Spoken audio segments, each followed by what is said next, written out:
Jadi untuk momen gaya pada bidang segi empat ini kita buat tadi di sini kan porosnya kan, ini porosnya. Kemudian ini kita namai aja ini F1 ya. Ini F1,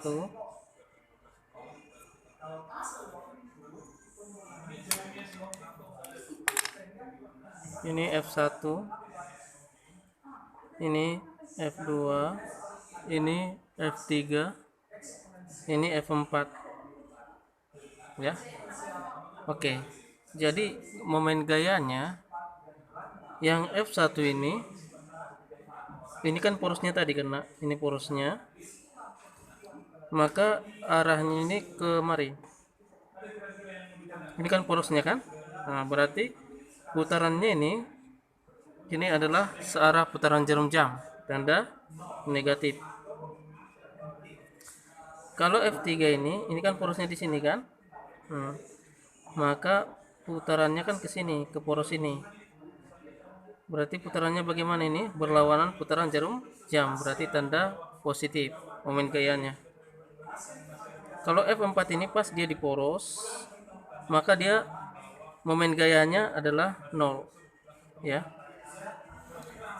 Untuk F2 ini kita uraikan kedua gaya ini jadi F2X, ini ke atas ini jadi F2Y. Ini harus diuraikan kedua sumbu karena dia tidak tegak lurus terhadap poros ini. Ini tadi kan tegak lurus terhadap poros kan, yang F3 ini tadi tegak lurus terhadap poros. Jadi dia gini, dia kan tegak lurus. Jadi inilah lengan gayanya L3-nya. Kalau F1 ini tegak lurus juga, perpanjangan gayanya kan ke sini, porosnya di sini. Tegak lurus juga. Ini adalah L1-nya. Kalau L4 nggak ada karena dia pas di poros, ya. Yang F2 ini ya nanti ya. Ini diuraikan ke sumbu X, maka perpanjangan gayanya kan ke sini. Ini adalah dengan gayanya. Kita namailah ini dengan L2X. Kalau yang ini F2Y, perpanjangan gayanya kan ke sini. Berarti tegak lurusnya kita ambil ya, Nak. Tegak lurusnya kita ambil sini kan. Nah, ini jadi L2Y. Berapa momen gayanya? Ya ini diputarlah seperti ini. Berarti F2X ini momen gayanya ke poros ini berlawanan atau searah putaran jarum jam. Yang mana benar? Nah, searah putaran jarum jam ya, berarti tanda negatif. Kalau ini ya berlawanan putaran jarum jam ya, berarti momen gayanya ini positif ya. Oke, untuk hitungannya bisa kalian lihat di halaman selanjutnya nanti. Oke, saya rasa kalian sudah paham. Contoh soal yang lain, misalnya gini enak ya. Di sini ada F1 10 Newton, F2, F3 dan F4. Tapi porosnya kita buat di sini. Maka kalau kita mau menghitung momen gayanya, caranya adalah F1 ini kan gayanya ke arah kiri ini kan. Perpanjangan gayanya itu ke belakang sini. Sedangkan porosnya kan di bawah. Maka kita tarik garis gaya ini ke belakang sini dan tarik garis yang tegak lurus. Ini ya. Ini bentuk tegak lurus ini 90 derajat ya.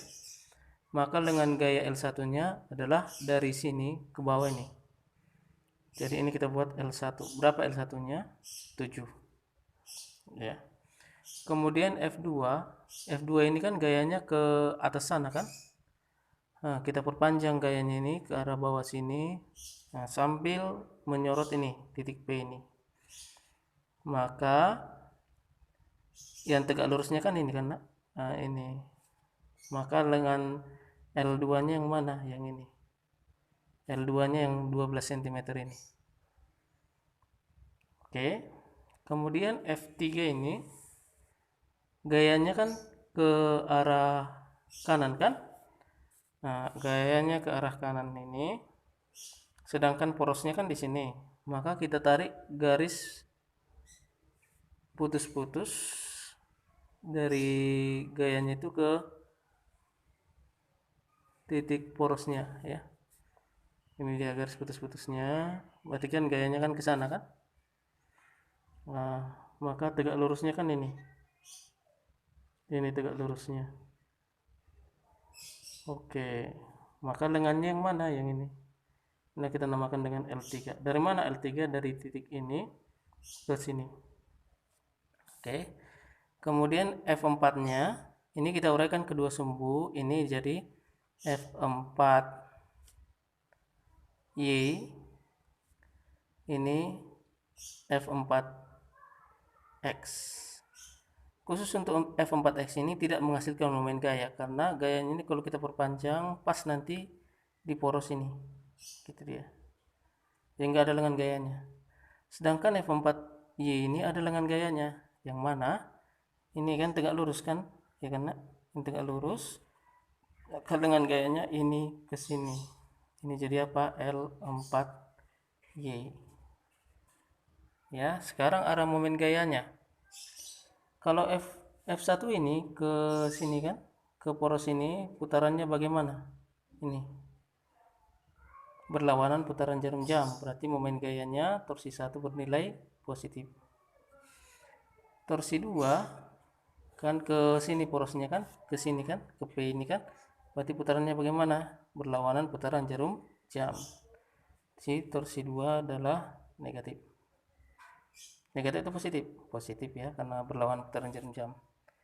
Kalau torsi 3 ini kan titik P kan, maka arahkan ke titik P ini. Maka ini searah putaran jarum jam. Tandanya adalah negatif ya, torsi 3. Sedangkan yang ini F4 ini bagaimana? Nah, gini juga kan, ini searah putaran jarum jam, berarti torsi 4 Y nya itu bernilai negatif. Nanti tinggal menotalkan aja ya.